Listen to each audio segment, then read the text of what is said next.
verdad que va a ser un gusto, así que como quieran ustedes. Y Bien. seguro sí, después podemos conversar, podemos conversar un ratito. ¿Dónde están ustedes ahora, Juan, Susana? ¿En qué ciudad, en qué lugar de Holanda?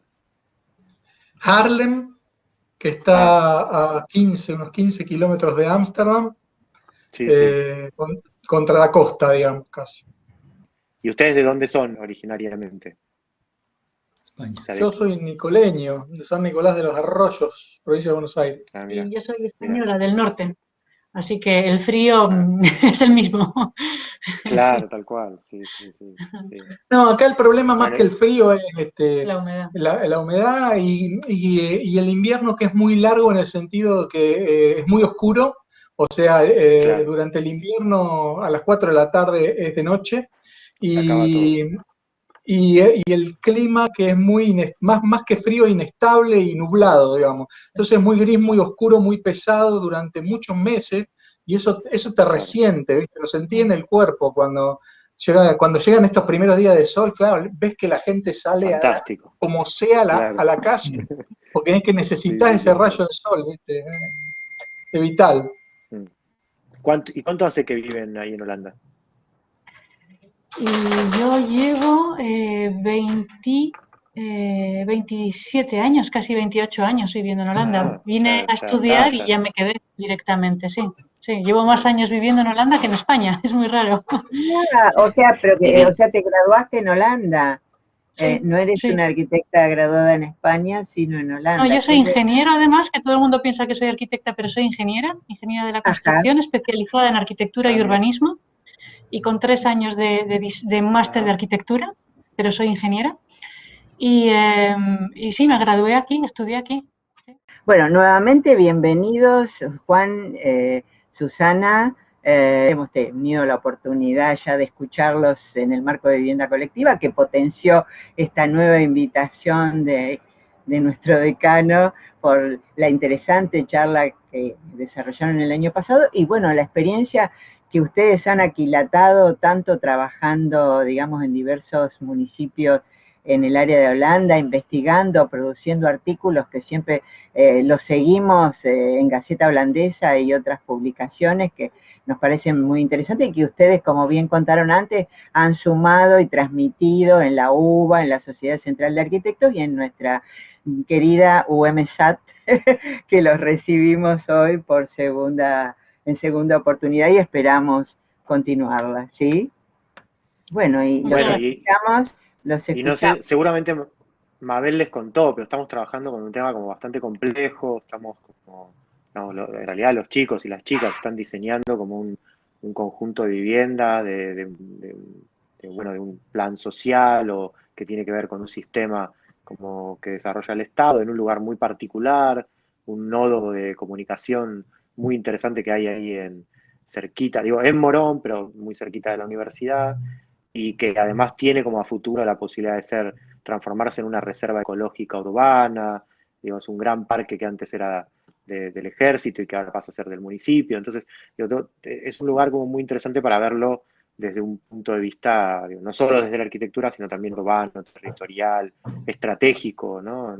En el contexto. Así que también, digo, me suma lo que decía Mabel y nos pareció como muy interesante volverlos a escuchar o escuchar cosas nuevas de lo que van a sumar a lo que ya contaron, pero digo, con ese enfoque, ¿no? Que particular de lo que ustedes hacen y han desarrollado. Así que bueno, todos ustedes. Muy bien, muchas gracias. Vamos a compartir presentación. Introducimos a través de la presentación de qué vamos a hablar y así ya la iniciamos, Bueno, si os parece. buenísimo. Y también nos queremos muy Nosotros, agradecer ya de entrada la invitación.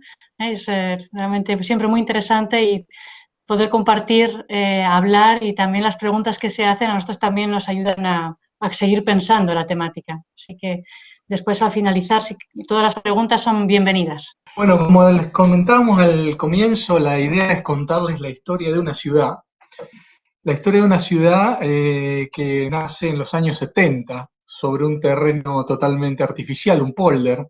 O sea, va a ser vamos a ver como una novela, como un cuento, cómo se va pensando esta ciudad, cómo va creciendo eh, a través del tiempo, a través de distintos proyectos. Y y sus particularidades. De todas maneras, para empezar, vamos a ubicarnos. Holanda, para quien no sepa dónde está, porque es un país chiquito, ¿no? Caben 75 veces en Argentina, más o menos, dice el cuento, ahí al norte de Europa.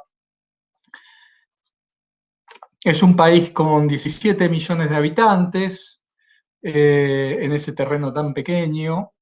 La capital es Ámsterdam, con 865.000 habitantes. Y las otras ciudades que tienen más grandes son Rotterdam, La Haya y Utrecht, que como ven no pasan de 650.000 habitantes. O sea, ¿dónde están esos 17 millones de habitantes? Siempre preguntamos. O sea, hay que entender que Holanda no es un país urbano, ¿no? Como son los países latinos, como son los países nuestros, donde la gente tiende a irse hacia la ciudad.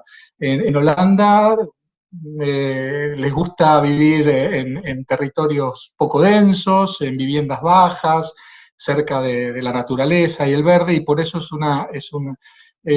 hablar de ciudades es diferente que hablar de ciudades en nuestros países. Por eso tenemos que hablar de una región, que es el Randstad. El Randstad, como ven ahí, está en el corazón de lo que es Holanda y donde se encuentran las mayores ciudades, y entre ellas también una cantidad de urbanizaciones que se pierden, digamos, en el mapa. Lo que ven a la derecha es la concentración del trabajo en Holanda. Ven que todo está ahí. Para que se hagan una idea del tamaño de esta región, que nosotros directamente consideramos una gran metrópoli, tiene el tamaño de Buenos Aires y Gran Buenos Aires, aproximadamente. Eso es un círculo de 60 kilómetros, y ahí pueden ver a la derecha que arriba está Ámsterdam y abajo está Rotterdam. Y todo lo que está en el centro más o menos es lo que condensa el Randstad. Pero vamos a hablar de la ciudad de Almere, que la van a ver, si la ubican, está, bueno, está marcado el círculo, obviamente, a la izquierda está Ámsterdam, está muy cerquita de Ámsterdam, y ya pueden ver debajo en el plano mismo cómo está configurada toda esa zona, toda esa región. Lo que está construido lo ven en naranja, y ahí ven esa dispersión de la que les comentaba un poquito antes. Hay unas fechas clave para ir entendiendo esta historia de las que les vamos a hablar, que acá no voy a hacer detalle en cada una de estas fechas, pero la tienen ahí para verla, que durante el siglo XX fueron de alguna manera organizando lo que es la planificación y la construcción de la ciudad y de la vivienda en Holanda. Hay que entender que desde ese momento, desde 1902, cuando se hace la ley de la vivienda, el Estado empieza a tener una posición central muy tímida quizás al comienzo, solo obligando a planificar las nuevas extensiones de ciudades y empezando a organizar lo que era la vivienda social. Y después de la reconstrucción de posguerra en los años 50, con una fuerte impronta, porque se va a construir casi 100% de vivienda social, y todo lo que se construya va a estar bajo la mano del Estado. De ahí adelante vamos a verlo a través de la historia de Ámsterdam, de cómo se va desarrollando esos 50, 60, 70 años hasta ahora. Fijaos en el 1970, porque ahí voy a comenzar después con la historia de Almere. Ahí empieza la renovación urbana de los centros históricos en Holanda. Exactamente, ahora pasamos a Almere, ahora empieza la historia, y es la ciudad como estrategia de desarrollo urbano a nivel local y regional. ¿Por qué decimos esto? Porque Almere nació de una necesidad a nivel territorial. Entonces, para dar respuesta a una problemática tanto territorial como a nivel social, empezaron a decidir dónde podemos ubicar a la gente en este momento, y ahí llegaron a Almere. Si veis dónde está Almere, que está toda rodeada de agua, parece una isla. Así, pueden ver el cursor, ¿no? Si lo veis, Sí, sí. todo Sí, esto que sí, parece se una ve. isla Sí, se ve. es un polder, o sea, es terreno ganado al mar. Todo esto de aquí era un mar interior, que en un momento se cerró, quedó con agua semisalada y entonces decidieron que necesitaban ganar terreno al mar para hacer de esta zona quizás una zona de agricultura, para generar alimento. La idea era también cerrar esta parte, entonces en total se iba a cerrar todo esto. Finalmente lo que se cerró fue esta parte de aquí arriba y esta de aquí abajo, que se llama Flevoland. La parte de arriba se desarrolló de 1950 al 58 y la parte de abajo, que es donde está el Mere, del 59 al 68. Se hizo el polder. Se hizo el polder, se rellenó con tierra en 10 años todo este terreno. Y entonces, eso fue ya en el 68, estaba rellenado, en el 71 empezaron a diseñar Almere. Eso es lo que vamos a ver ahora primero. Entonces es pensar una ciudad de cero. Pensad que eso es todo un terreno baldío, un terreno de arena, no hay nada. Entonces, ¿cómo se piensa una ciudad desde ese punto de vista? Lo que vamos a ver es la definición de las inseguridades y objetivos que había en ese momento, el contexto en el que surge Almere, la definición de los puntos de partida como objetivo nacional que se pedía a Almere a nivel territorial, el desarrollo de una estructura polinuclear, que fue la estructura final que se decidió para la ciudad, Almere en la actualidad, y luego vamos a mirar cómo quedó esa estructura polinuclear ahora en la actualidad, y el desarrollo de los principales puntos sociales y planológicos a nivel local. ¿Qué significa eso a nivel de ciudad, más allá de la necesidad territorial que había y cómo está ahora en la actualidad? Almere es un new town y hay un reporte que es muy gracioso, que está escrito en el 71, 74 más o menos, es este. Fijaos que está todo escrito a máquina todavía, tiene planos dibujados. Esto era una especie de reporte que llevaban para ir mostrándole al Estado cómo avanzaba, a nivel de provincia, cómo avanzaba el desarrollo de Almere. Entonces, el reporte empieza diciendo: las ciudades no nacen como un fenómeno natural, sino que son construidas como expresión cultural. Y Almere es realmente la expresión cultural de un momento específico, los años 70, principios de los años 70. Y nace para dar respuesta a una serie de necesidades, que es solucionar la suburbanización del Randstad, que es esta línea roja, digamos, sería el Randstad que os hemos mostrado antes, con las grandes ciudades donde se estaba densificando y suburbanizando a grandes velocidades. Mantener el corazón verde. En el centro del Randstad hay una zona que es de agricultura y zonas naturales que querían mantener porque es como el pulmón del Randstad. Entonces la suburbanización estaba avanzando por él también. Querían mantener las zonas recreativas del Het Gooi. Esta es una de las zonas más caras, también se podría decir, de Holanda. Entonces tiene unas zonas muy bonitas, verdes, naturales, que quieren mantener. También se estaba suburbanizando, junto con la necesidad de vivienda que se estaba generando en esta zona, y en Ámsterdam decidieron crear una ciudad aparte, y eso iba a ser Almere, que es el punto azul que veis aquí, en la puntita del polder. Entonces, en el 71, fijaos que es 3 años después de que ya se terminó el polder, se decide que para pasar de aquí a Almere, la ciudad, a futuro, en el año 2000, tiene que tener entre 125.000 y 200.000 habitantes. Es decir, en 30 años tiene que pasar de 0 a 200.000 habitantes. Hoy, estamos ya en el 21, tiene 219.000 habitantes. Se decidió que tuviese una estructura polinuclear, ahora explicaré por qué, y el primer núcleo se generaba en Almere Hout, que es esta zona aquí, junto al agua. Este es el mar, digamos, es como un lago, un río grande que hay entre lo que llaman las tierras viejas y las tierras nuevas, que es el polder. Para que también os hagáis una idea de la escala, Almere, que tiene 200.000 habitantes, los 200.000 habitantes en La Plata es el centro, digamos, lo que es el cuadradito. En Almere están extendidos en todo este terreno, que es una línea de 12 kilómetros. Toda la gente que vive aquí está toda distribuida. Entonces empezamos, yo voy a contar la parte más dura, que es la parte del desarrollo, la parte teórica, y luego Juan viene con la parte más divertida, que son los proyectos y la arquitectura. Así que he aguantado un poquito, pero es interesante ver cómo nace una ciudad.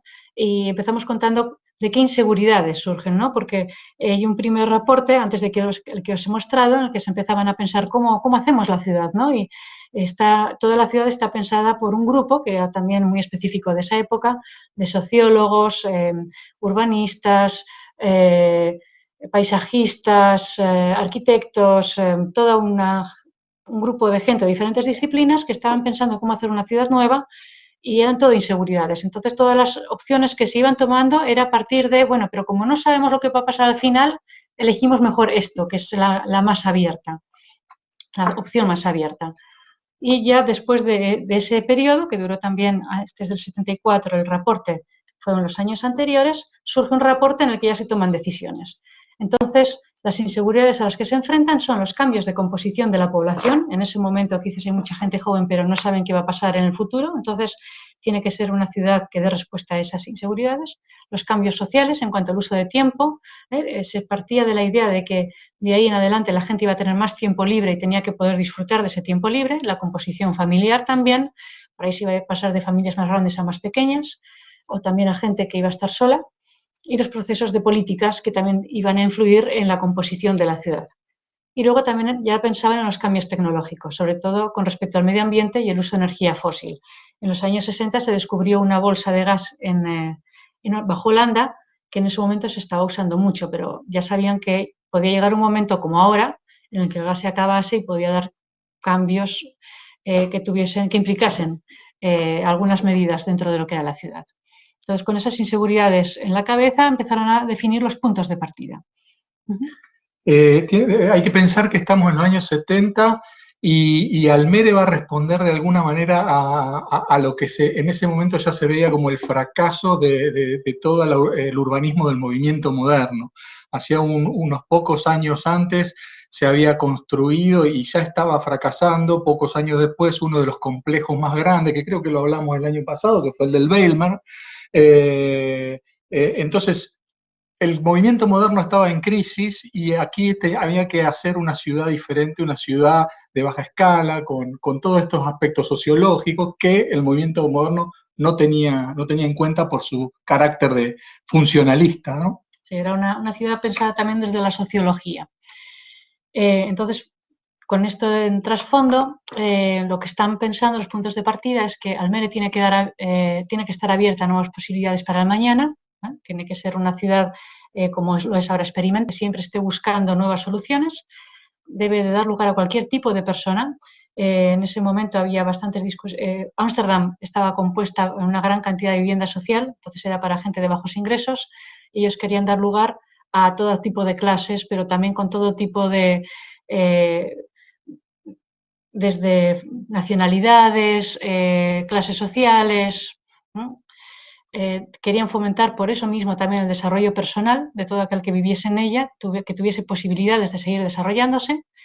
Tenía que contribuir a mantener el medio ambiente sano, también en ese momento era una preocupación, y debían contribuir al desarrollo urbano-cultural. Entonces tenía que tener una cultura propia, tenía que tener propia personalidad también. La decisión que se toma, entonces, como he comentado, era una estructura polinuclear. Y esta estructura polinuclear era la síntesis entre la agrupación y la dispersión de las funciones urbanas que iban a ir tomando lugar dentro de cada núcleo.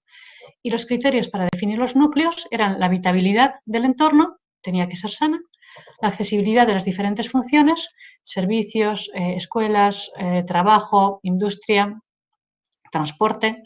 Tenía que ser flexible para dar respuesta a la necesidad de vivienda que iba a ir surgiendo a lo largo de los años, y las conexiones y accesos de tráfico, porque también comprendían que la gente que vivía en Almere tenía que dar también cabida y trabajo a la gente que vivía allí, pero seguramente también se iba a ir trasladando a las tierras antiguas, que decían ellos, a las tierras viejas.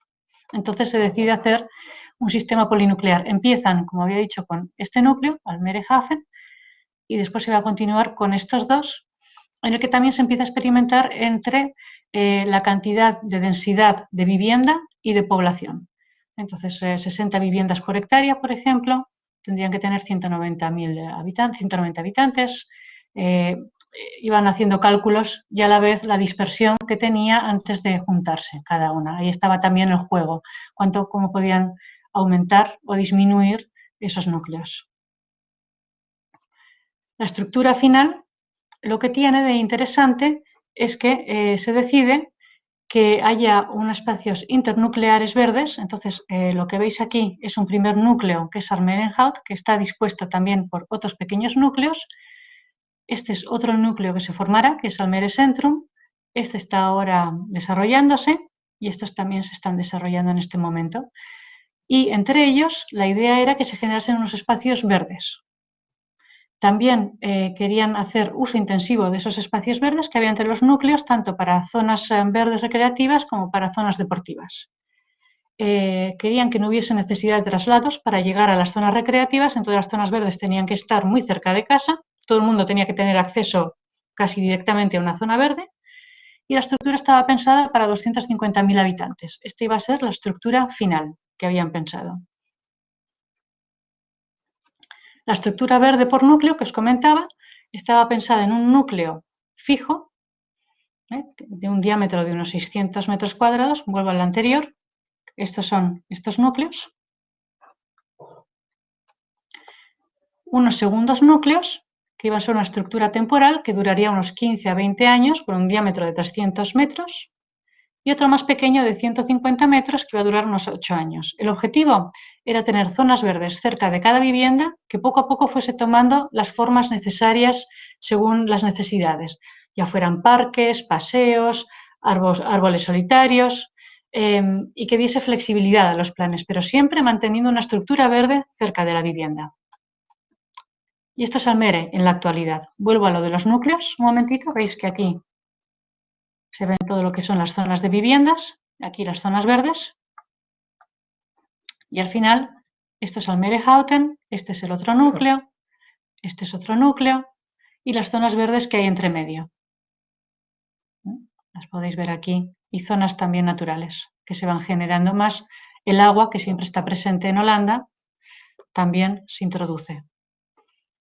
A la derecha podéis ver un poco lo que son los centros, ahora voy a explicarlo. Cada núcleo dispone de un centro de servicios, ¿no?, que tiene que dar respuesta a la necesidad de sus habitantes.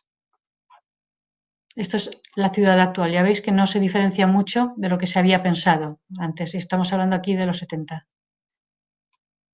50 años prácticamente ha tomado esa estructura. Pero además de la forma estructural, de la parte morfológica, digamos, está también el desarrollo social y planológico de Almere. Y eso se definió a partir de un estudio de la población, la vivienda, el empleo, movilidad, servicios, la naturaleza y el paisaje. Y todos esos elementos iban a tener que conformar los núcleos que os he dejado ver. Entonces, en la población, ¿a quién se dirige Almere? La conclusión a la que se llegó es que Almere tiene que ofrecer una alternativa a ese desarrollo de vida suburbana, de vivienda suburbana que se estaba generando a lo largo de todo el Randstad. Y tenía que ser una población equilibrada. Entonces no tenía que haber sobre todo personas mayores o personas viejas o personas muy jóvenes. Tenía que ser muy equilibrada para que también fuese envejeciendo de una forma más equilibrada. Siempre la palabra equilibrado está en Holanda. También tenían como objetivo lograr un pequeño porcentaje de traslados diarios, entonces que la gente no se moviese mucho, que trabajase cerca de casa, y querían estimular el establecimiento y desarrollo de empresas también en Almere. En cada núcleo tenía que haber también una serie de servicios, una serie de oficinas, una serie de industria que diese la oportunidad a la gente que vivía allí de trabajar en el mismo área. También tenía que dar respuesta a la necesidad de vivienda en Ámsterdam. Se había calculado que cada año tendrían que haber 3.000 viviendas nuevas para la gente que venía de Ámsterdam, también a los que venían de la zona de Het Gooi. Para ellos tenía que haber 8.000 viviendas al año para dar respuesta también a esa necesidad. Y también en cuanto a la composición social, había inmigrantes, bajos ingresos, mayores, bueno, lo que ya he comentado antes, tenía que ser diversa la población. Para ello también hay un tipo de vivienda. La vivienda de Almere está destinada en su inicio a todo aquel que buscase vivienda en Ámsterdam y Het Gooi, que generalmente eran clases de ingresos bajas, que necesitaban vivienda. También querían fomentar la vivienda en propiedad porque en los años 70 un 35% de la población vivía en vivienda propia, vivienda de compra. El resto, un 65%, vivía en vivienda de alquiler. Entonces estamos en un momento en el que se decide que la gente se tiene que independizar, tiene que empezar a vivir también y tener su propia vivienda y ser responsable de su propia vivienda, y en eso surge Almere. La mayor parte de la vivienda en ese momento va a ser de compra, pero para bajos ingresos también muy destinada. El 90% de la vivienda tiene que ser unifamiliar, por eso tiene esa gran extensión. Todo tienen que ser casitas con jardín, porque es sobre todo lo que busca la gente que viene de Ámsterdam, que está toda apiñada. Y tienen que ofrecer a los habitantes la posibilidad de decidir la forma y los planes de desarrollo urbano que irán conformando la ciudad. Entonces, el nivel de participación tenía que ser también alto, decidieron en ese momento. El empleo, muy importante. Si quieres que la gente no se desplace mucho, que tenga desplazamientos cortos, tienen que poder vivir y trabajar en la misma ciudad. Entonces deciden que habrá zonas industriales que en este momento ya se estaban saturando en el norte del Randstad, que se trasladen a Almere, que cada núcleo tenga su propia zona industrial y de empresas. Y esto es muy gracioso, estamos hablando del 70, se pretendía que la mujer casada también pudiese encontrar fácilmente trabajo en el entorno. Entonces también se tenía que generar una serie de condiciones para que no tuviese que desplazarse muy lejos, porque claro, en ese momento también tenía que cuidar de los hijos y a la vez empezar a independizarse un poco. Hay que tener en cuenta que en Holanda hasta hoy en día es uno de los países europeos donde la mujer menos trabaja. Las mujeres van mucho a la universidad, tienen altos estudios, pero en el momento en que se casan y tienen hijos dejan de trabajar, y después de que los hijos van a la escuela empiezan a retomar el trabajo parcialmente, trabajando 2 o 3 días. Y eso es ahora, en ese momento era mucho más limitado.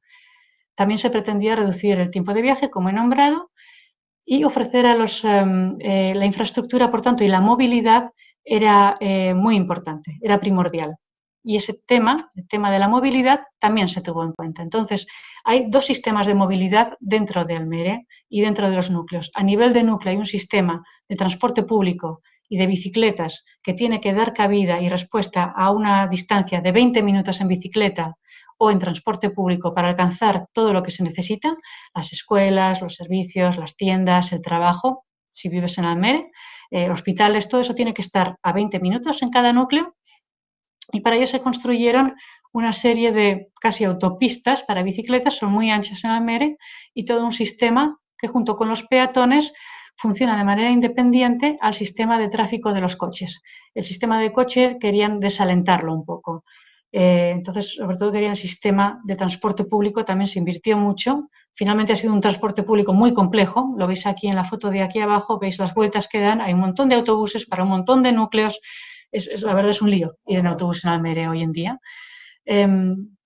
También el traslado diario en coche entre Almere y los territorios viejos se definía que era indeseado, entonces querían estimular, seguían incidiendo en esa estimulación del trabajo en Almere, pero a la vez también entendían que iba a suceder, porque mucha gente iba a trabajar en el Randstad, y para eso quisieron también instalar desde el principio una serie de autopistas y de líneas de tren para facilitar sobre todo el movimiento entre Almere y Ámsterdam y Almere y Utrecht, que es otra de las ciudades del Randstad. Distinguían también diferentes tipos de traslado, ya fuese por el trabajo o la educación, que eran los más intensivos, esos son los movimientos que también se producen en momentos del día muy definidos. Para la salud y la recreación, la visita familiar, esos son ya más esporádicos, no son tan definidos durante el día, y en torno a eso también definir un poco el tamaño de las carreteras y lo que se necesitaba en ese momento, en los años 70. Y también se definió que la ciudad era para aquellos que no eran móviles, que por lo que fuese no tenían acceso a un coche o no se podían trasladar bien, y para eso estaba el transporte público, que ya tenía que estar funcionando desde el primer momento. Y generar un nivel de estructuras, un plan de estructuras a nivel regional y nacional. Lo mismo para los servicios. Las escuelas, las tiendas, las partes de recreación y deportiva, todo eso tenía que estar ya listo antes de que los primeros habitantes llegasen. Ahora os mostraré un vídeo sobre ello, pero la idea era, llegaban los habitantes y las tiendas ya estaban funcionando, las escuelas ya tenían profesores, los centros sociales ya tenían sus actividades, los centros deportivos ya estaban listos, las playas también eran accesibles. Y también se pensó en darle un doble uso a las instalaciones que ya estuviesen existentes, como escuelas u oficinas, de tal manera que durante el día podían tener el uso diario y a la tarde-noche darle un uso para el desarrollo personal, dar cursos, generar actividades donde la gente se pudiese desarrollar, tanto físicamente como mentalmente. Eso también era muy importante dentro de Almere. Y la naturaleza y el paisaje. Entonces, la elección de la estructura polinuclear hace que las zonas verdes intermediarias jueguen un papel importantísimo. Generan zonas naturales y de recreación que van a ser la base de todo el sistema de Almere. Porque ahí se ve que el verde no es solamente un medio para diferenciar o para separar esos núcleos, sino para generar un sistema y un tipo de vida, un entorno de vida saludable y atractivo para la gente que iba a ir a vivir allí. Y tenía que, como necesitaba un mínimo de 5 años para asentarse, también se preveyó, que no funcionó del todo, pero era la intención, la realización, empezarle a dar forma ya antes del desarrollo de la vivienda. Y la estructura verde, además, debía dar flexibilidad a los núcleos para que pudiesen ir creciendo y que se fuesen transformando en lo que he dicho al inicio, en parques, en paseos, en plazas, según la necesidad y el diseño del barrio. Y a la vez los habitantes tenían que seguir pensando en decidiendo qué forma iba a tomar Almere. Entonces os voy a dejar ver ahora un pequeño vídeo, es muy gracioso, de cuando llegan por primera vez las primeras 25 familias que llegan a Almere en 1976, las llevan en un autobús. Vamos a ver. Y llegan a la casa. Os lo muestro.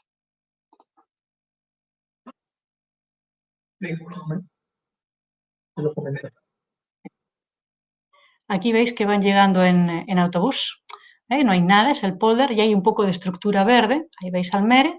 Este es el primer núcleo, Almere Hafen, donde se han construido los primeros bloques de viviendas. Son todos unifamiliares con un patio central, jardín y patio central. Ahí están llegando todos a sus casitas. Les dan la llave para que vean cómo es la casa. Entran. Aquí estaban diciendo que estaba perfecta la casa, solo había que limpiarla y ya podían entrar.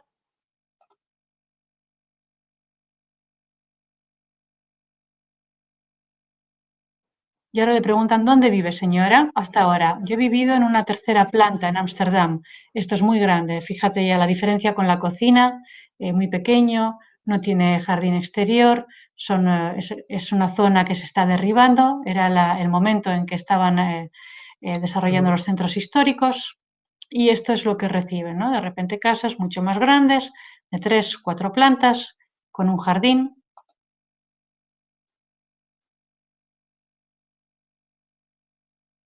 Llegan familias jóvenes que dicen, nosotros llegamos aquí porque todo es nuevo, tenemos espacio, se puede pagar, es accesible.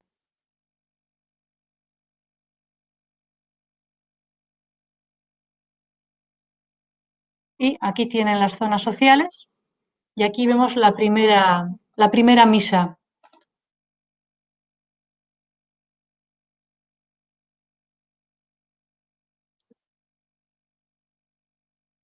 Y aquí el cura le da la bienvenida. Esta es la escuela.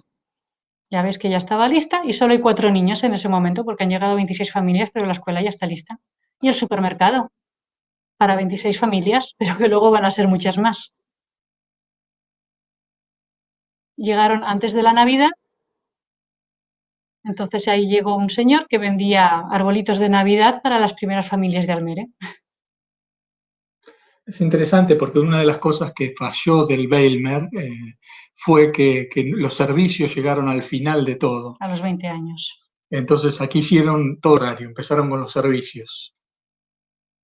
Y aquí veis cómo es ese primer núcleo que se está empezando a construir.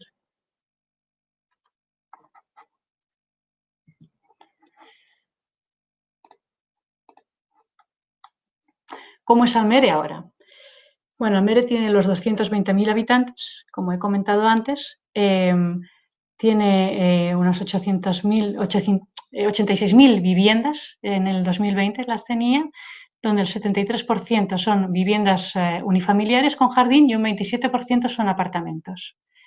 Tiene también veis aquí a la derecha en el círculo, veis que el 64% es de vivienda de compra, el 9% es de alquiler, pero alquiler para todo el mundo, y el 27% en este momento es vivienda social. De alquiler. De alquiler. Siempre es de alquiler la vivienda social en Holanda. Y también lo que podéis ver es la cantidad de la gente que vive, el 32% es gente sola, un 25% son de familias o parejas con hijos. Sin hijos, y el 43% son parejas con hijos. Y aquí veis también cómo se ha ido construyendo la vivienda. En el 1970 había un 5% de la vivienda actual, en el 80 se construyó un 31%, en el 90 un 33%, el 2000 un 20%, ahora ya en el periodo de crisis se redujo a un 10% y ahora se vuelve a retomar la cantidad de vivienda que se está construyendo. Esto es para que os hagáis una idea de cómo se generó Almere, de dónde viene Almere. Bueno, esto que contó Susana, parte de los años 70, como veníamos contando, como una respuesta o un ataque hacia lo que era el movimiento moderno. La ciudad de Almere se piensa para la clase media, o sea, es una ciudad, imaginen, los años 70 tiene mucho que ver también con Las Vegas de Venturi, yo le decía recién a Mabel, ¿no? Esa ciudad normal, común y corriente, digamos, que no tiene grandes gestos arquitectónicos, como sí lo había tenido en los años 50 o 60 con el movimiento moderno. Es todo lo contrario, es la normalidad absoluta, la vida familiar, etc. Susana contó de los años 70 a los años 80 cómo empezó a desarrollarse, pero claro, toda esa planificación a largo plazo, a pesar de estar pensando distinto al movimiento moderno, todavía seguían arrastrando cuestiones de toda esa época de planificación, pensando a larguísimos plazos, digamos, 70 al 2000, 30 años, 40 años, estaban armando una ciudad para 40 años. Hoy eso es imposible, o sea, hoy los holandeses enseguida aprendieron que, bueno, que las cosas cambian muy rápido y que a veces hay que cambiar de rumbo obligadamente, digamos, y que uno no puede estar atado a esquemas y a grafiquitos, digamos, aunque un montón de las cosas que fue nombrando Susana, y por eso las quisimos poner al principio, se rescataron. Las positivas se tratan de rescatar en todo lo que viene ahora de futuro de Almere. En los años 90 va a haber una de las últimas, o si no es la última, nota a nivel nacional, porque en Holanda el urbanismo se maneja a nivel nacional, o sea, se decide qué va a pasar en torno a la vivienda a nivel nacional, y esta nota, que se llama la cuarta nota extra, que se resume en holandés como Finex, fue muy famosa porque lo que determinó es que se iba a construir muchísima vivienda unifamiliar en todo el territorio, con unas características específicas. El mismo Estado, el mismo gobierno determinaba dónde se iban a construir, en qué ciudades, que iban a ser ciudades intermedias, no las ciudades grandes, bueno, se plantaron las bases para este tipo de construcción, que era un programa para una cantidad de años, 10, 15 años, para construir unas 600.000, 700.000 viviendas. Ahí lo que ven en este gráfico es dónde se construyeron los planes Finex en toda Holanda, y como pueden ver, donde están marcadas las 3 flechitas verdes, pertenecen a Almere. O sea, en Almere, en los años 90, se van a construir una gran cantidad de estas viviendas, que en el cuadro que vieron con Susana al final, es la época que marcaba con el 33% de las viviendas de Almere se construyeron en ese momento, en los años 90. Y por eso la importancia de esto. Almere nunca dejó de tener su lado experimental desde que nació. Y aunque en Holanda los momentos más experimentales se dan en los momentos de crisis, quizás, y no en los momentos de vacas gordas, donde ahí arrasa la especulación, en Almere siempre de alguna manera tuvo su impacto la experimentación, y siempre hubo alguien, algún visionario, un político o alguien al mando ahí que le dio prioridad a que a que Almere haga de la experimentación urbana una característica que la hace distinta a las demás. Este es el plano de Almere, como lo habían visto hasta ahora con Susana, cómo se ve hoy. Acá lo ven un poco más cómo está construido, y nos metemos ya en los barrios. Almere Hafen, Almere Puerto en realidad, que es el núcleo original, donde estaban esos bloques con patios centrales. Almere Port, aquí van a ver la conexión con Ámsterdam, la ruta principal de acceso y la circulación principal que va uniendo todos estos núcleos. Almere Stad, que es otro de los grandes núcleos. Vamos a ver Almere Centrum también, como otro de los desarrollos. Y Almere Bauten. Y todavía acá en este plano no aparece esto, que también lo vamos a ver al final. Oosterwold. Esto es Almere Stad, lo que se llama el distrito Almere Stad. Estos son los distintos barrios, y estos barrios aunque ya provienen de los años 80, igual el centro, esta es la estación de tren, está por aquí, este es el centro del núcleo, digamos, de que contaba Susana de lo polinuclear, y estos son los diferentes barrios que, aunque sus núcleos y sus centros empiezan a aparecer en los 80, se van a terminar de llenar en los 90 con el plan Finex.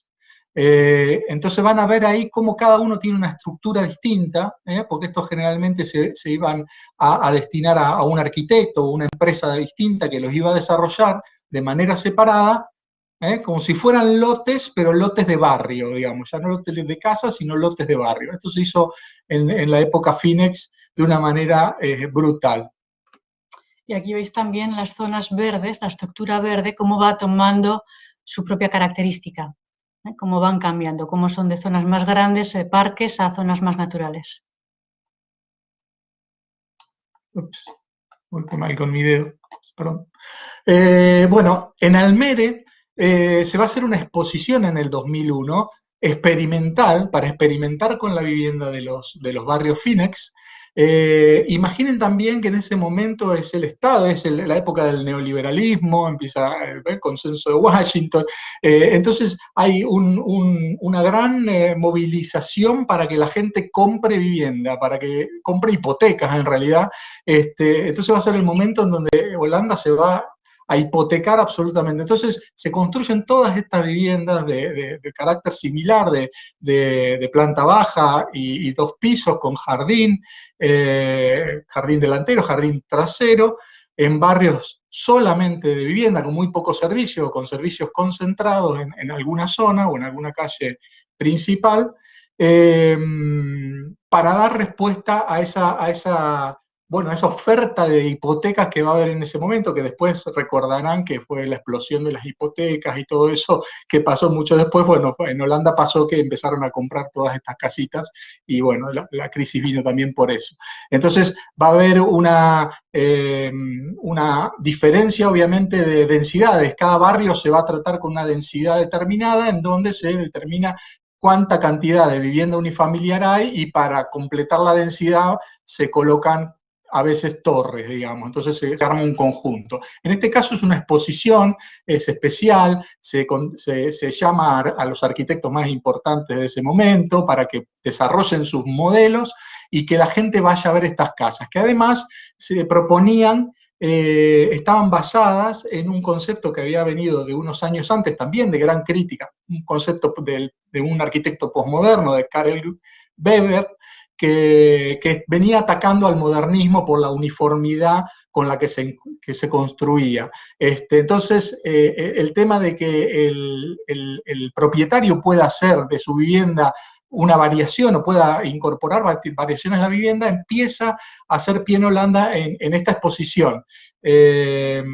Acá vemos uno de los modelos. En este momento, imagínense, ¿no? Porque Holanda viene de una tradición de construir barbaridad de viviendas de modelo único, con una homogeneidad brutal, y bueno, y estas son como las primeras intenciones de, te podés hacer una casa casi como los ricos, porque quien tenía mucho dinero podía hacerse una casa a gusto con un diseñador, digamos. Pero en este caso, los diseñadores van a empezar a trabajar para la clase media. Esa clase media, media baja también, que de trabajadores que en Almere, digamos, tiene una presencia importantísima. Bueno, las casas que acá ofrece Marlis Romer eran una casa caravana, la llamaba ella. Ella pensaba en una caravana atada a un núcleo fijo, donde la caravana era el símbolo de libertad. Bueno, en esa época había mucho de metáforas, ¿no?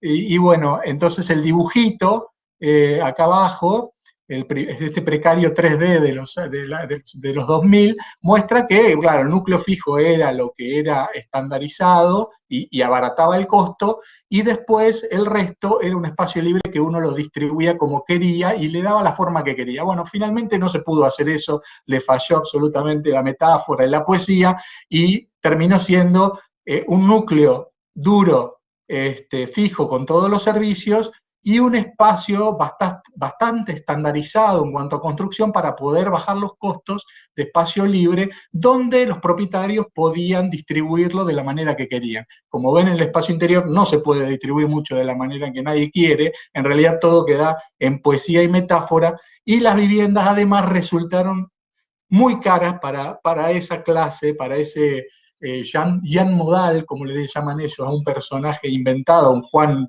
común o una cosa así, que es el que se debería haberse podido comprar estas casitas. Otro de los arquitectos que participó de la exposición, Ben van Berkel, de un estudio, hizo también un conjunto de 48 viviendas, que eran módulos también bastante sencillos y compactos, que se podían agrupar e intercalar de manera libre. O sea, un ejercicio casi de arquitecto, muy infantil, si lo vemos en este momento, porque en realidad al propietario lo menos que le interesaba era apilar cajitas para un lado y para el otro, y en el interior había muy poca variedad. Como pueden ver, es una planta baja donde está el salón, la planta alta donde están las habitaciones, y una última planta donde hay una habitación más grande, un espacio de juego. Finalmente terminó todo en que fueron viviendas muy caras. Pero hay que pensar que es el momento también del avance de la arquitectura holandesa en el mundo, ¿no? Cuando empieza a promocionarse, cuando aparece colas de alguna manera en el tablero.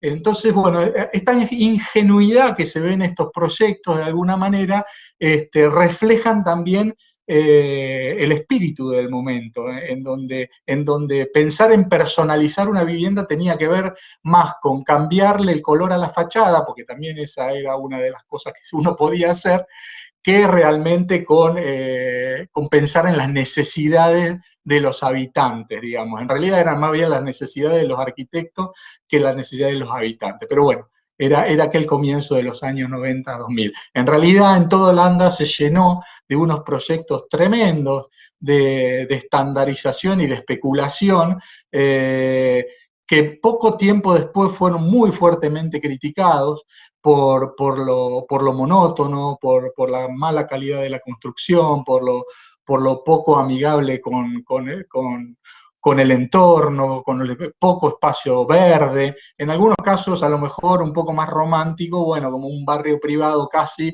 había opciones más caras, porque obviamente había para todos los bolsillos, digamos. Pero los barrios Phoenix quedaron en los años 90 como no como un error. Hay quienes lo quieren mucho porque de alguna manera representan a esa clase media, que no tiene nada de especial, pero por otro lado han tenido grandes problemas con el tema de los servicios, también alejados, las escuelas que por ahí no están en el entorno, en la escala holandesa siempre, muy compacta, o sea, no estamos hablando de distancias latinoamericanas ni americanas, siempre estaban cerca de algún núcleo, pero bueno, la sensación de vivir en un barrio suburbano sí estaba presente, donde durante la mayor parte del día no había nadie, y a la tarde llegaba todo el mundo con su coche, ¿no? Una postal casi del sueño americano.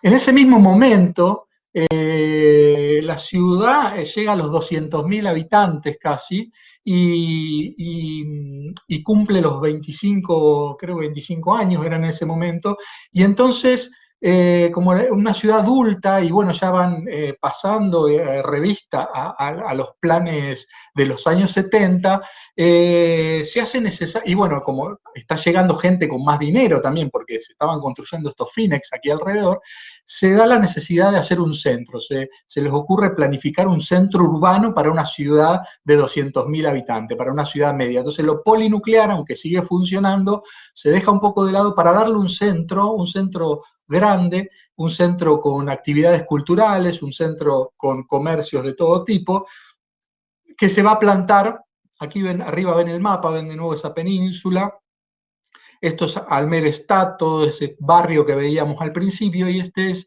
Almere Centrum, que da justamente sobre el agua, sobre ese pequeño lago que hay en el centro, donde se desarrolla el proyecto que va a ganar OMA en el año 97, que es una proposición de grandes bloques puestos un poco al azar, con calles abiertas, donde se genera, imaginen también la época, un gran shopping al aire libre, un gran centro comercial a cielo abierto. También va a haber un teatro que lo va a desarrollar Sana. Este museo creo que finalmente no se hace. Bueno, Alsop también hace otro proyecto de una sala de conciertos. Y bueno, y después hay algunos otros edificios de arquitectos más o menos reconocidos.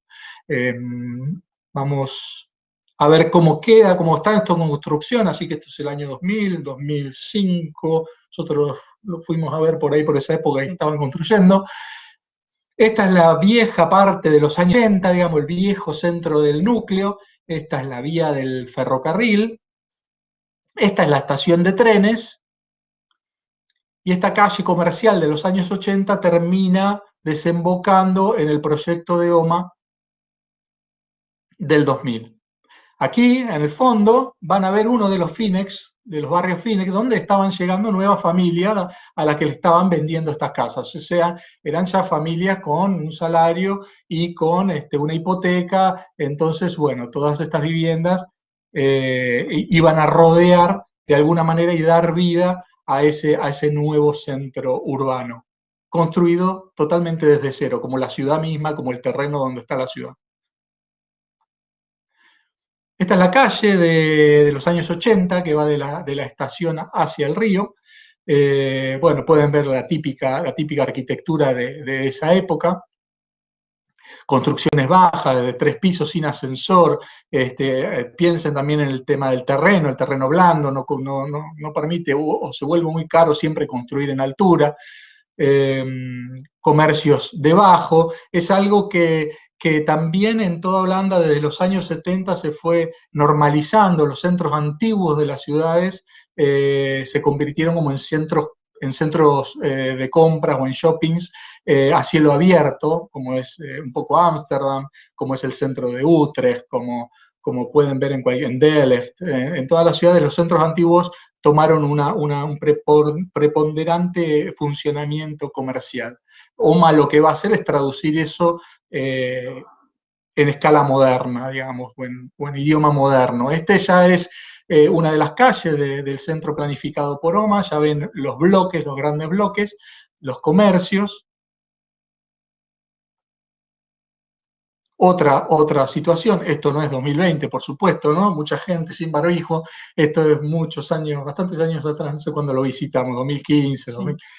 2010. Esto es Christian de Port-Saint Park, uno de los bloques más grandes, va a ser Christian de Port-Saint Park, y uno de los proyectos más interesantes dentro del plan de OMA.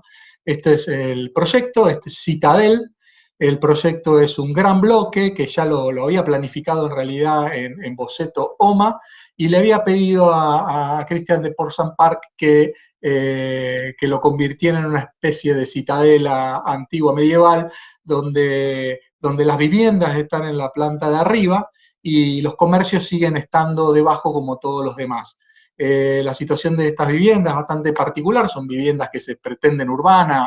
OMA estaba en ese momento ya con el tema de la mezcla de funciones, algo que en Holanda también se empieza como a explorar en este momento, porque como veíamos en los Finex todavía mantienen esa cultura moderna de dividir las funciones y de mantener la vivienda fuera de lo que son las zonas comerciales, los centros antiguos como comerciales, centros de servicios en otro lado.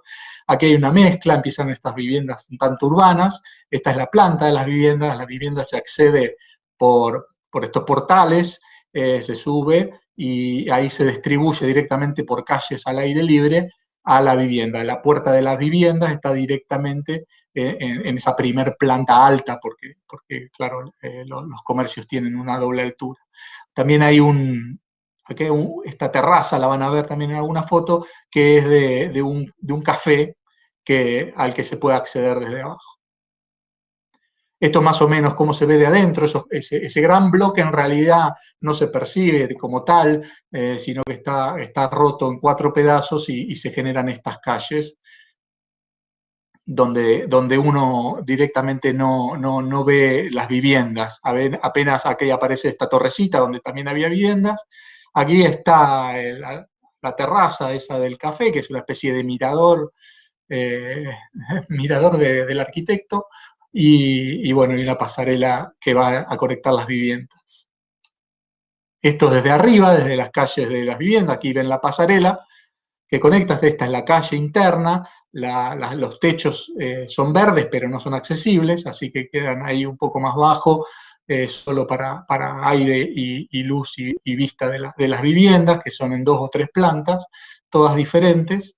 Allá atrás ya se ve el final, el lago, el edificio de Sana, el centro cultural.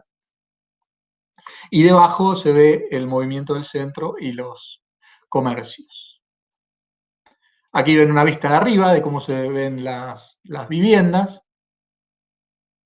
Bueno, con la diversidad un poco de ciudad antigua, ¿no? Para referir un poco a esa citadel, lo mismo que el material de fachada que refiere un poco a las murallas de esa ciudad antigua.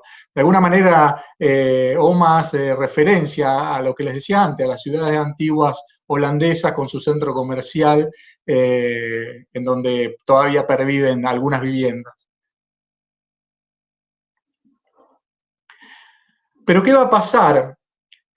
Todo esto va a desembocar, como les conté antes, en toda la crisis financiera que generaron todas estas enormes hipotecas y esta cantidad de viviendas y endeudamiento de la población, y vamos a entrar en un periodo de crisis absoluta donde ya no va a construir nadie. No va a haber posibilidad tan fácil de acceder a una hipoteca, las constructoras quiebran, la vivienda social también tiene unos problemas enormes porque también participó de esta especie de fiesta de hipotecas y del dinero, entrando también en una espiral descendente y de quiebra. Entonces va a haber un parate absoluto del que la construcción se ve afectada brutalmente. Una de las primeras salidas de la construcción, porque claro, los holandeses tienen esto, que cuando ven una crisis se empiezan a juntar, como organizaciones libres del pueblo se empiezan a juntar y a decidir cosas. Los arquitectos se empezaron a juntar y a buscarle salida por fuera del Estado, digamos, para ver qué hacer. Y una de las primeras soluciones que surge, o una de las soluciones posibles, era que la gente sí tenía necesidad de vivienda, o las de constatación en realidad, para decirlo mejor, es que la gente sí tenía dinero, seguía ganando sus salarios, pero tenía necesidad de vivienda, como siempre, pero no tenía dónde invertir. Entonces lo que va a surgir es la idea totalmente experimental, imaginen lo que les venimos contando hasta ahora, de comprarse un terreno vacío y construirse una casa. Una idea alocada, digamos. Bueno, ustedes dirán que no, pero aquí sí. Entonces, Almere no va a ser menos y en ese momento va a decir, bueno, nosotros vamos a hacer directamente un barrio entero de autoconstrucción. Eso lo llaman autoconstrucción, nosotros lo llamamos construir ciudad como naturalmente. Autogestión y autoconstrucción de tu propia vivienda. El plan lo va a hacer OMA también en el 2007, 2015, y la idea era destinar una cantidad de terrenos libres con unas pequeñas reglas de juego, con unas libertades muy grandes en cuanto a la estética, ya que en Holanda también para cambiar una ventana hay que hacer todo un procedimiento, o sea, la estética está absolutamente controlada y muy difícilmente una casa se pueda diferenciar de otra. Aquí sí.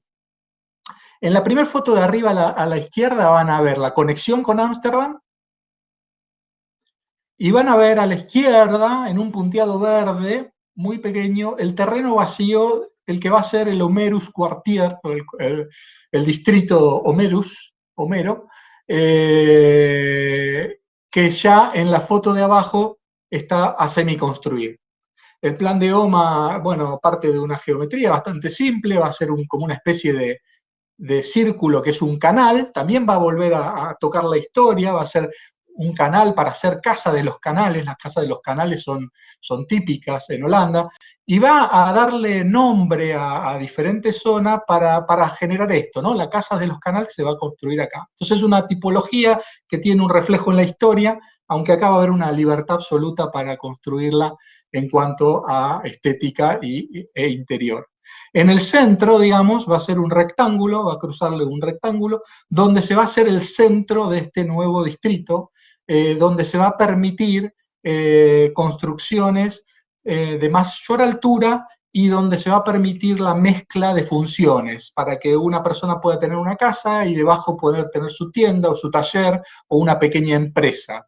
Esto se empezó a llamar CPO, que en español sería un desarrollo de manera colectiva, o sea, varias personas con un interés, con el mismo interés, se juntan, contratan un arquitecto y entre esas 4 o 5 familias, 6, 7, desarrollan un proyecto para sí mismos. ¿Sí? Esto se iba a destinar en unos 1000 terrenos acá, en el centro. Y en el centro, OMA pone también siempre estas notas de color, también aparecen terrenos muy pequeñitos, de 40, 50 metros cuadrados, para hacerse ciudades casi como en Tokio, digamos, viviendas unifamiliares casi sin patio ni nada.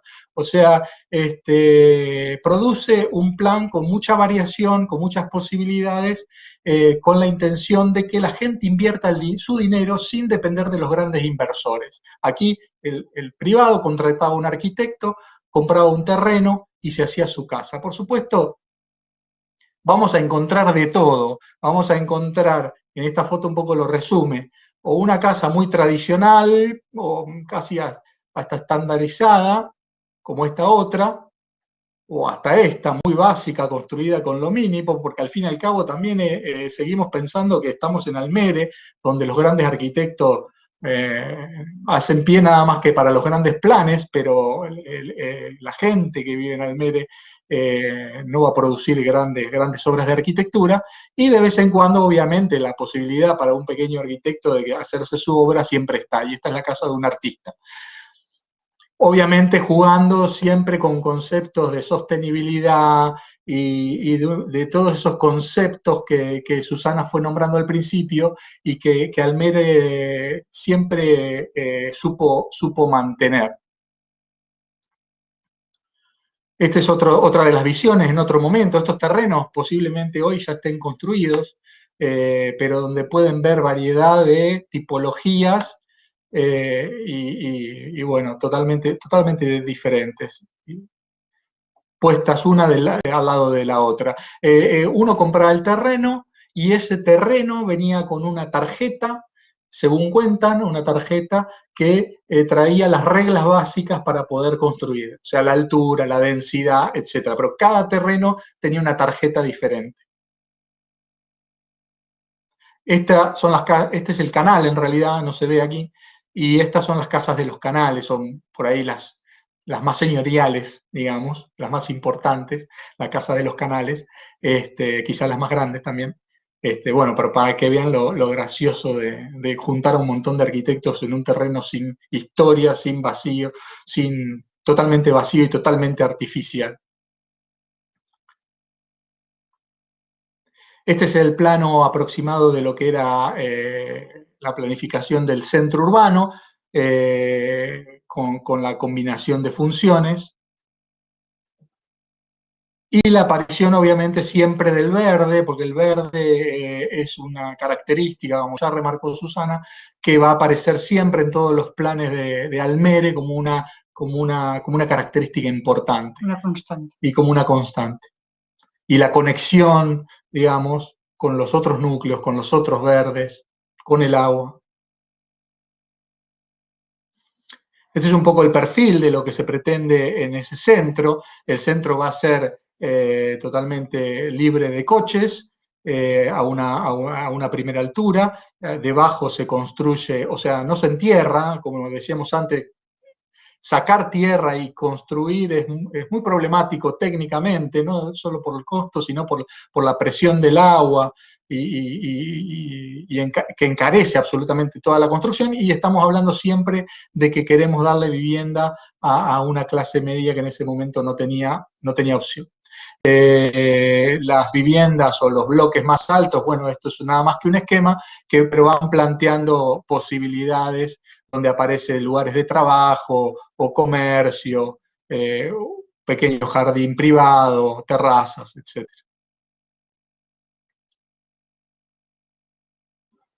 Esto es más o menos la vista a cómo está en estos últimos años. Aquí se ven las casas de los canales. A este momento ya está casi todo construido.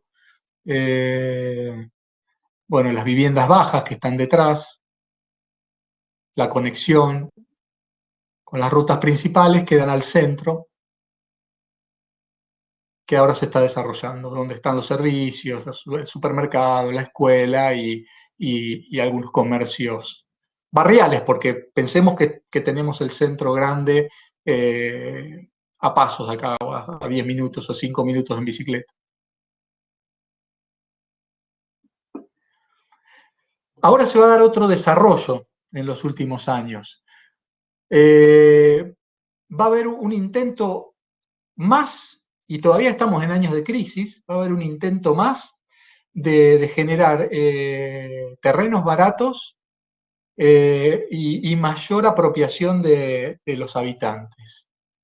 Esto es el extremo absoluto, porque lo que se va a proponer acá, y el juego lo plantea MBRDB, en Ferdefey, la idea es tomar toda esta área agraria, que era hasta hoy en día, que está en la primera foto, era solo campo,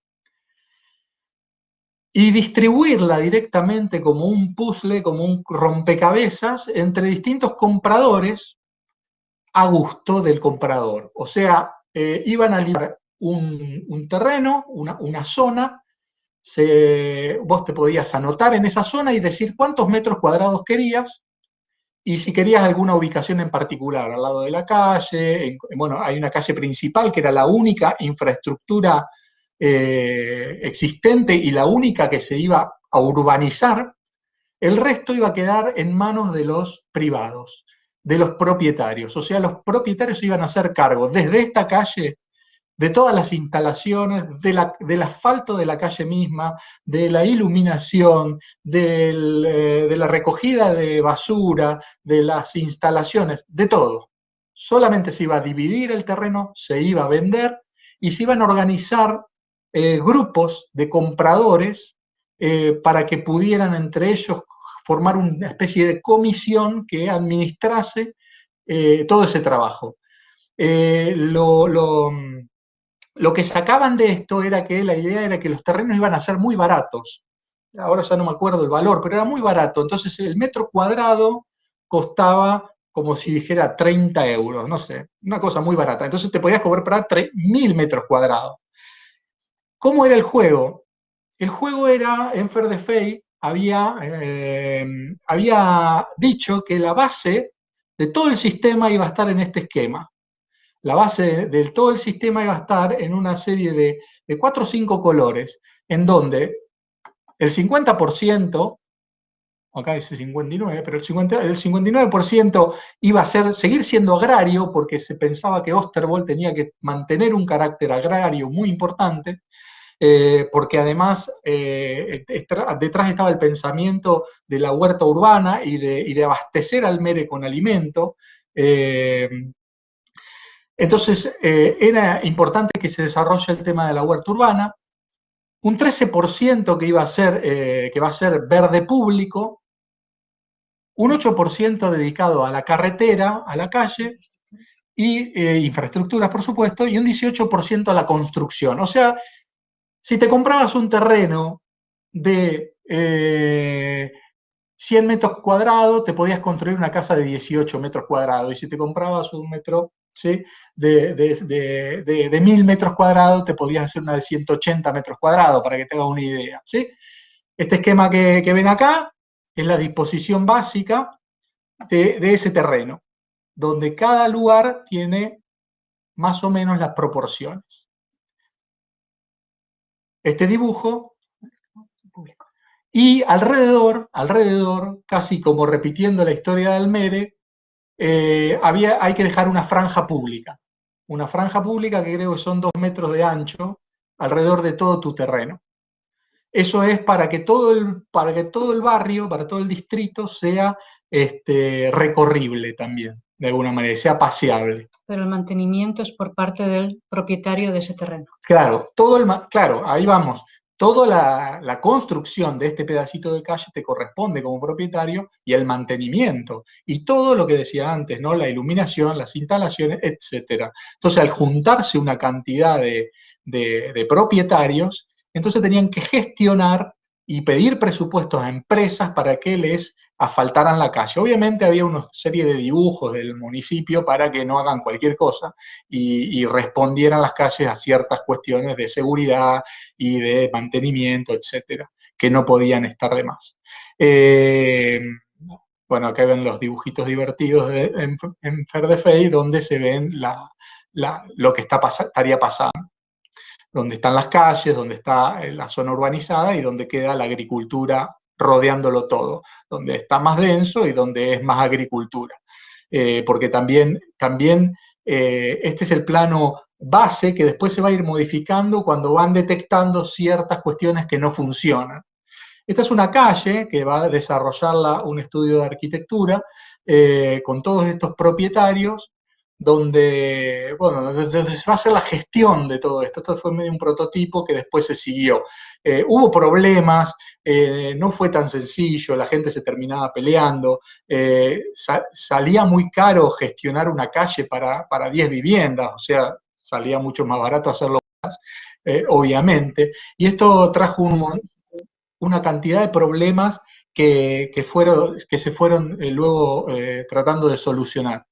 Otro problema grave que sucedió fue que los precios en Ámsterdam empezaron a subir, y como el precio del terreno está relativado al precio de la vivienda también, empezaron también a subir los precios de la vivienda. Hicieron políticas para intentar bajarlo, pero había mucha gente ya comprometida, o sea, el proceso de elegir un terreno, de firmar que uno se comprometía a comprar 1000 metros hasta poder poseerlos realmente y a pagarlos, era muy largo, y entonces esa subida de precio muy, muy, muy rápida que hubo en ese mismo año hizo que mucha gente tuviera que venderlo o que dejar su opción, porque todavía no lo habían podido comprar en realidad, solo habían optado. Y hubo muchos problemas con esto. Lo que resultó es que no fue para la clase baja de nuevo, terminó siendo caro. Mucha gente con dinero de Ámsterdam aprovechó la posibilidad de comprar muchos metros cuadrados cerca de la ciudad y instalarse ahí su huerta o algún emprendimiento pequeño, hay un emprendimiento de vinos, por ejemplo. En Holanda, bueno, que crezca el vino, la uva para vino sería un milagro, así que cosas muy costosas para una clase muy alta realmente. Entonces, no resultó tan bien como se pensaba. Bueno, un poco es la imagen de lo que se pensaba en Ferdefey, que sería esto, una especie de Disneylandia de la clase media, y bueno, la realidad ahora es que hay todavía calles sin asfaltar, que hubo muchos problemas con la vivienda, que hubo muchos problemas con con las instalaciones de cloaca. Por ejemplo, la cloaca se pensaba de forma natural, como había mucho verde, se iba a hacer directamente detrás de los terrenos, a través de filtros verdes, digamos, y eso terminó siendo un gran problema. Así que muchas cosas y algunos sectores lo terminó desarrollando el mismo municipio de Almere, que finalmente le terminó costando muy alto al municipio porque había más problemas que soluciones que se fueron encontrando. Para que vean alguna situación particular, estos eran nueve familias que querían, se juntaron para organizar una especie de granjas propias y a la vez para venta. Bueno, el plan fue de unos arquitectos que trabajaron mucho en esa zona con este tipo de planes colectivos, el CPO que nombraba antes, ese plan de unirse y de contratar a un arquitecto para hacer un solo plan, y donde se instalaron este tipo de casas, que se supone también muy económicas, porque son una especie de galpón, que tenía los servicios básicos y obviamente cumplía con las normativas básicas, pero que después era totalmente llenable a gusto de los propietarios. También otro proyecto de CPO, donde 9 familias se juntaron, contratan a un arquitecto, a un estudio de arquitectura y al Burosla, y bueno, hacen su propia vivienda, aunque con una cobertura y una cáscara un poco estandarizada para bajar el precio, y muy sencilla. El interior está hecho a medida de cada una de las familias. Acá vi un video, pero me parece que no funciona, no lo pudimos hacer funcionar, pero bueno, mostraba cómo estaba el barrio y un poco desde la vista aérea, donde hay proyectos un poco más tradicionales y un poco más arriesgados, como eso que les mostraba arriba, y muchos proyectos agrícolas también. Bueno, y también estas cosas, ¿no? Por supuesto, como hay libertad absoluta y libertad de estética, hay una zona que es libertad total. Bueno, aparecen estas cosas, ¿no? Que vaya a saber por qué se le ocurrió hacer un castillo fuera de escala a esta persona, o bueno, o personas que se llegaron a instalar su casa con muy poco dinero, con unos containers o con unas gomas de coche en desuso.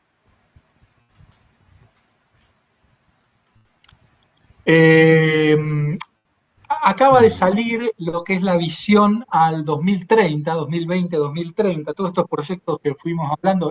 Oosterwolde tiene poquitos años, así que todavía está en desarrollo. Pero ¿qué pasa? Todavía seguimos con una gran crisis de la vivienda. La economía se recuperó, las empresas constructoras empezaron a construir, hay necesidad de vivienda. Entonces los precios empezaron a subir de una manera exorbitante. Entonces en toda esta zona de Ámsterdam y lo que es el Gran Ámsterdam, a la que pertenece Almere también, decidieron construir a gran escala en los próximos 10 años para combatir el alto precio de la vivienda y la falta de vivienda. Y obviamente hacerla lo más posible accesible a las clases medias y a las clases bajas, que son las más afectadas por los altos precios de vivienda. Esto es más o menos el esquema de cómo se piensa de cuántas viviendas se va a ir construyendo en diferentes barrios, ¿sí? Estuvimos viendo el centro de Oma, ¿sí? Que está acá. Estos centros urbanos, digamos, son donde se va a densificar todavía más y donde se piensa que va a empezar a aparecer torres, o el centro, bueno, no lo vimos, en Almere Hafen, en el antiguo Almere, en el centro también va a aparecer, en el inicio de la ciudad también se va a renovar y van a aparecer en altura, y en los otros núcleos que lo van viendo acá, lo mismo. Para que se hagan una idea, lo que se está construyendo ahora, por esta necesidad que hay de vivienda y de bajar los costos, se está empezando a decidir por construir en altura, algo que va a ser de nuevo una novedad en Holanda, en Ámsterdam, y obviamente en una ciudad media como Almere. Apartamentos en altura de diferentes categorías, y viviendas bajas siempre, como lo ven aquí detrás. la gran presión que hay sobre la vivienda está haciendo que se achiquen también las viviendas para los jóvenes o los starters, como le llaman acá, a los que se van independizando y ya pueden comprar su primer vivienda. Los salarios están muy normalizados, entonces quien tiene un primer salario se supone que accede a una hipoteca. Bueno, ya hay una gran brecha que no accede a una hipoteca, que tiene trabajo y no accede a una vivienda, y como tiene trabajo no accede a una vivienda social tampoco. Entonces están apareciendo también las viviendas mínimas y viviendas mínimas de alquiler, porque tampoco por el valor que tienen, ya son desarrolladores o inversores hasta extranjeros que vienen a invertir porque hacen mucho dinero alquilando viviendas mínimas. Estas viviendas tienen además servicios unificados o comercios dentro de los mismos bloques. La vivienda social no hablamos hoy de la vivienda social porque en Almere el cuento iba sobre otro lado, pero la vivienda social está siempre inserta en todos los planes de los que fuimos hablando. En Almere siempre fue bajo con respecto a la media de Holanda, pero hoy se piensa que hay que subirlo también a la media del Gran Ámsterdam, que es un 35%. Así que van apareciendo estos proyectos entre medio de estas urbanizaciones. Aquí ven un planito y ven lo que está en colores, son viviendas sociales, que son este tipo de proyectos, que son viviendas sociales de alquiler con unas reglas determinadas de juego. Esto es lo que hay hasta hoy en día. El terreno que están viendo acá es el que enfrenta a Ámsterdam y es el que se piensa que va a ser el capítulo que viene de esta novela, que se está discutiendo cómo desarrollar esta área y si unirla a Ámsterdam por un túnel subfluvial, o cómo hacer con este nuevo distrito de Ámsterdam en el futuro. Y este es un poco el final de la charla. Gracias. Digan bien. Y nos vemos y buenas noches allá. Gracias. Adiós. Hasta pronto. Cuídense.